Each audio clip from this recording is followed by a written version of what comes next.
እነዚህም ምልክቶች ከፍተኛ ጭንቀትና እረፍት ማጣት፣ ግራ መጋባትና ያልተለመደ ባህሪ፣ የአእምሮ ቅዠት፣ እንቅልፍ ማጣት፣ ከፍተኛ ምራቅ መፍሰስ፣ የጉሮሮና የላንግ ጡንቻ ቁርጠት፣ በዚህም ጊዜ በተለይ ውሃ ለመጠጣት መቸገር፣ ሃይድሮፎቢያ ወይም ውሃን መፍራት ተብሎ የሚታወቀው፣ ኤሮፎቢያ ነፋስ ወይም አየር መፍራት፣ እነዚህ ዋና ዋና ምልክቶች ናቸው።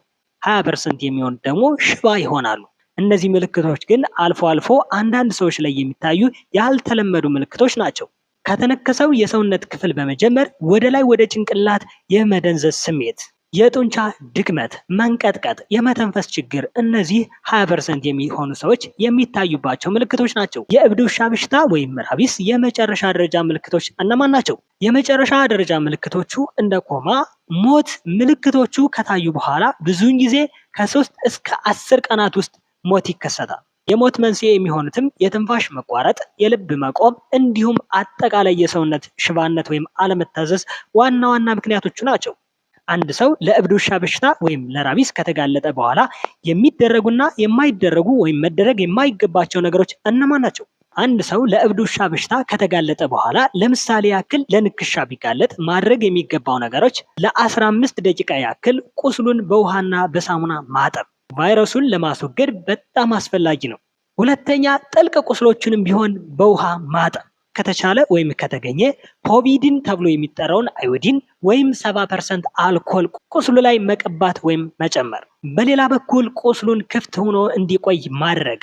ቁስሉን መሸፈን አያስፈልግም። አንድ ሰው ለእብድ ውሻ በሽታ ወይም ራቢስ ከተጋለጠ በኋላ ማድረግ የማይገቡ ነገሮች እነማን ናቸው? አንደኛ አፈር መጨመር ተጨማሪ ኢንፌክሽን ሊያስከትል ይችላል። ሁለተኛ ቅቤ መቀባት፣ ይህ ምንም አይነት ጥቅም የለውም።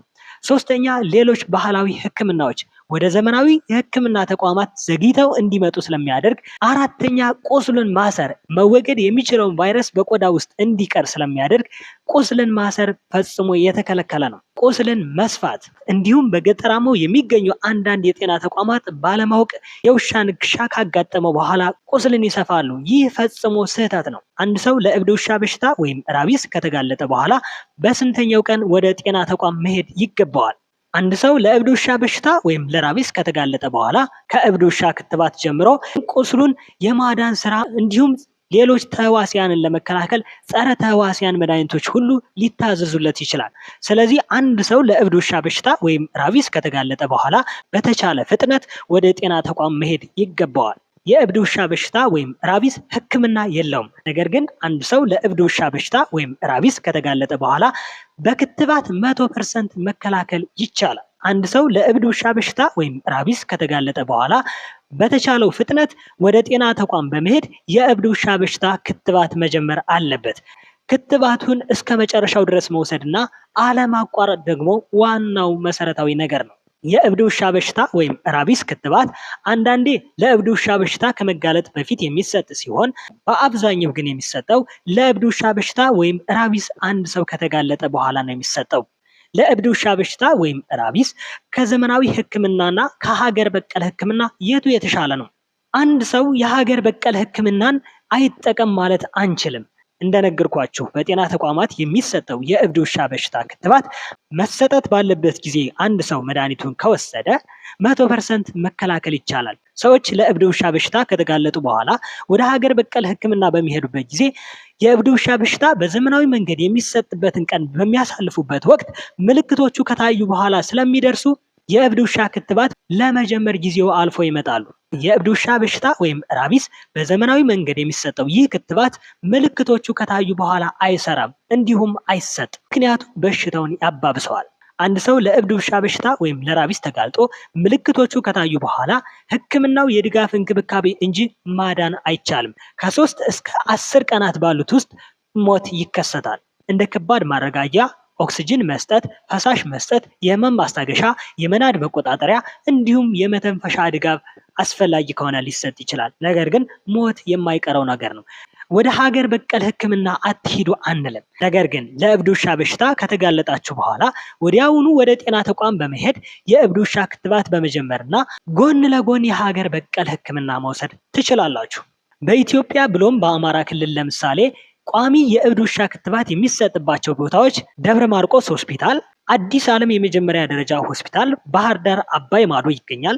ጎንደር ከተማ ፖሊ ጤና ጣቢያ፣ ደሴ ሪፈራል ሆስፒታል እነዚህ በቋሚነት የእብድ ውሻ ክትባት የሚሰጥባቸው ቦታዎች ናቸው። የእብድ ውሻ በሽታ ክትባትን አልፎ አልፎ የሚሰጡ የጤና ተቋማት ለምሳሌ ያክል እንጅባራ ሆስፒታል፣ ደብረ ታቦር ጋፋት ጤና ጣቢያ፣ ወልዲያ ሆስፒታል እና የመሳሰሉት ይገኛሉ። የእብድ ውሻ በሽታን ወይም ራቢስ ቫይረስን እንዴት መከላከል ይቻላል? የእብድ ውሻ በሽታ ከፍተኛ ሞትን የሚያስከትል በሽታ ቢሆንም እንኳን መከላከል ይቻላል። ነገር ግን ይህን በሽታ ለመከላከል የተቋማትና የህብረተሰብ ትብብርን ይጠይቃል። ራቢስ ቫይረስን ለመከላከል ከጤና ተቋማት ምን ይጠበቃል? ለእብድ ውሻ በሽታ ንክሻ ለተጋለጡ ሰዎች ክትባት መስጠት እንዲሁም ሌሎች አስፈላጊ ጸረ ተህዋሲያንና ውንድ ኬር ወይም ቁስሉን የማዳን ስራ መስራት ይጠበቅባቸዋል። የፋብሪካ መድኃኒቶችን ማለትም ዘመናዊ ክትባቶችን ወደ ሀገር ውስጥ እንዲገቡ ማድረግና ተደራሽነትን መጨመር፣ ለማህበረሰቡ የጤና ትምህርት መስጠት፣ የበሽታውን ሁኔታ መከታተልና ሪፖርት ማድረግ፣ የእብድ ውሻ በሽታ ክትባት ማዕከላትን መጨመር። ሁለተኛ፣ የእንስሳት ጤና ተቋማት ምን ይጠበቅባቸዋል? ውሻዎችን የእብድ ውሻ በሽታ ክትባት መከተብ፣ የእብድ ውሻ በሽታ ወይም ራቢስ ቫይረስ የታመሙ ወይም የተጠረጠሩ እንስሳትን መመርመር፣ የእንስሳት በሽታ ቁጥጥርና ክትትል ማድረግ፣ ለውሻ ባለቤቶች ምክር መስጠት። ሶስተኛ፣ መዘጋጃ ቤቶች ምን ይጠበቅባቸዋል? አንደኛ፣ ስለ እብድ ውሻ በሽታ ወይም ራቢስ ቫይረስ ግንዛቤ መስጠት። ሁለተኛ፣ ባለቤት የሌላቸውም ወይም የባዘኑ ውሻዎችን ቁጥር መቆጣጠር፣ የአካባቢ ንጽህናን ማሻሻል፣ የውሻ ምዝገባና ቁጥጥር ማድረግ እንዲሁም አስፈላጊ በሚሆንበት ሰዓት የባዘኑ ወይም ባለቤት የሌላቸው ውሻዎችን ማስወገድ። አራተኛ፣ ከጤና ተቋማት ምን ይጠበቃል?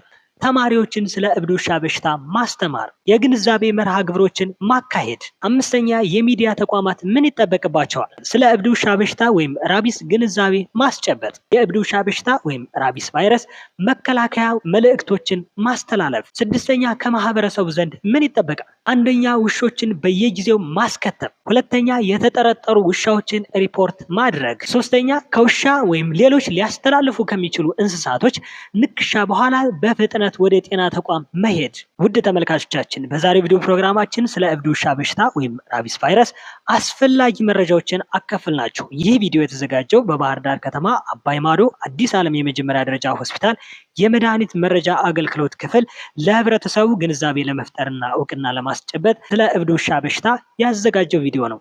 ቪዲዮውን ሸር በማድረግ ለሌሎች አጋሩ።